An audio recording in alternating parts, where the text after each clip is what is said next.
From the In the News at CHS studio, this is the Walker and Welch Sports Talk Show, brought to you by the ROP Multimedia class here at Kling High School. Here are the dynamic duo of the West, Brian Welch and Luke Walker. How's it going, everyone? I'm Luke Walker. There he is, B-Dubs, Baby Welch, the Big Cheese. My friend Brian Welch, how are we doing? You know, it's really cool. It's Friday!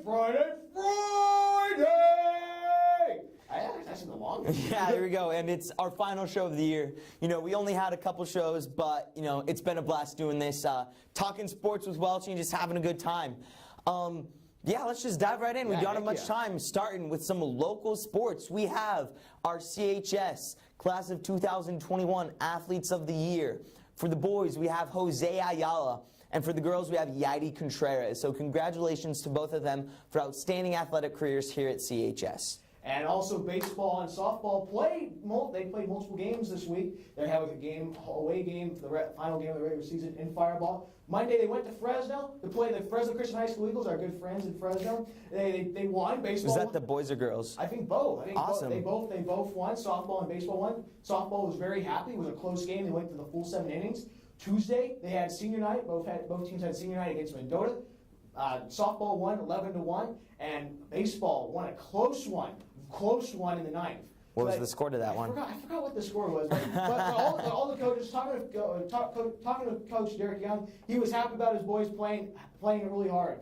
And tonight they will be playing with Fireball today. Also, before you get off the In the News at CHS YouTube channel, we're going to have a softball feature story for you. It's going to be really fun. You're going to see me hit a home run in softball, so that's going to be good. Yeah, I know. And sort of sticking with baseball, you know, we've got a Giants and Dodgers series, so I know there's a lot of Giants and Dodger fans out there. So that's an exciting one. Two of the hottest teams in baseball right now. So personally, I was never a huge baseball fan, but you know, I've started to watch a couple games recently. You know, I've heard baseball's getting exciting again. So be sure to check that out. I know we got quite a few. We got Giants fan right there, our producer Cabela Hendricks, but then, you know, got quite a few Dodgers fan around these parts as well. Speaking of pro sports, the NBA playoffs, they are intense. They are intense. Tonight, 3 more games. The Atlanta Hawks play host to the New York Knicks in a series that's tied a game apiece. Dallas Mavericks host the Los Angeles Clippers, and the underdog Mavericks are up 2-0 in the series.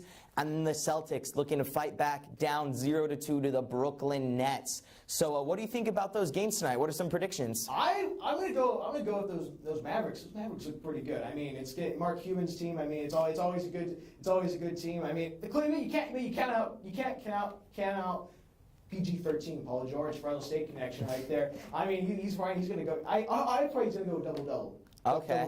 I messed up last week when I said that I made a prediction of the Warriors beating the Grizzlies, and the Warriors just like.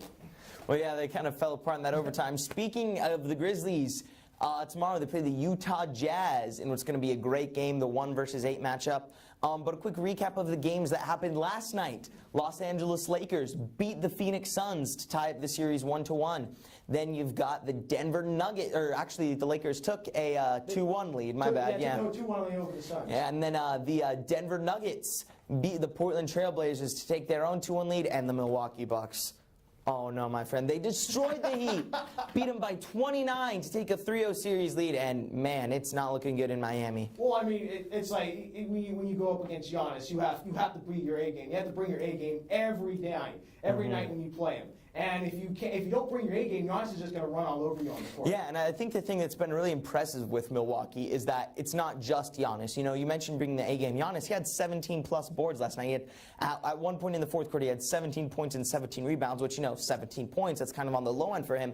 But because they have to key in and focus on Giannis, that lets your Drew Holiday, your Chris Middleton, your Brook Lopez go in there and put in the points. Brook Lopez, Fresno connection, there you go. Yeah, Memorial guy. Also, I like the Milwaukee Bucks uniform because they have the Harley Davidson the logo on their uniform. It's pretty cool. Yeah, and so yeah, NBA heating up. It's exciting. Highly recommend you guys check that out. But other sports, Brian, you got some Indy 500 updates. Indy 500 is today. It's actually the Sunday. Carb Day is going on right now. Actually, I was telling right before we went live there on Twitter that it rained. It's been raining in Indianapolis, like full-on downpour.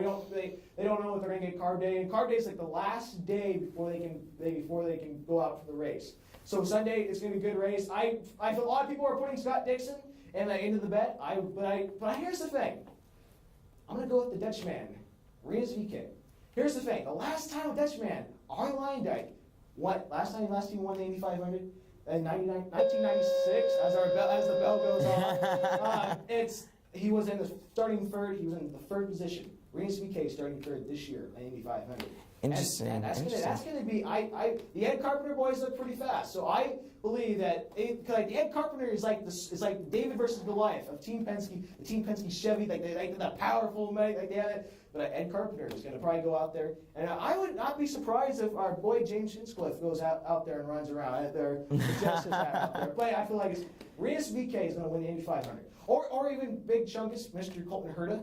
Yeah, they call him Big Chungus out there. Oh, jeez. And I'll show. Follow us on Twitter. We'll give you a link in the description for that. Colton Herta as well. Okay. And all right, that appears to be all the time we've got today. I just wanted to thank you again. What's been a great year. You know, we've only had a couple weeks together. Yeah. Wish we could have had more, but it's been really awesome to spend time with Brian and spend some time with you guys. That's right. Before we go our final show, once again, shout out to Cabela Hendricks, our producer, Mr. Lucero, our advisor, and everyone who helped make this school year, this brief time in person, who helped that happen this year. And yeah, thank you to Brian. It's been a pleasure coming up with the show, bringing me on board. I really want to do a football commentating with him, but I was on the team. Shout out, league champs. But yeah, it's just been wonderful, and I couldn't have asked for a better show to be on. I know, right? Also, I'd like to give a shout out to our fellow senior reporters, as well as Jaime Perez, Pancho Colitos, Ewan Lucero, and Grace Gillen. With us being the great senior class here at the RLP Multimedia class, we now have to find somebody next year to run this show. Jesse Lucero, we need you. We need you to run this show. All right, yeah, don't forget Stephanie Diaz too. Another senior. Stephanie Diaz is actually out at the West Hills, out at the Bowl. Graduate. She's getting her AA, guys. Let's give her a round of applause. Yeah, congratulations to Stephanie. All right, well, that's all the time we have, guys. I'd like to once again thank you very much. It's been a blast. Bye-bye.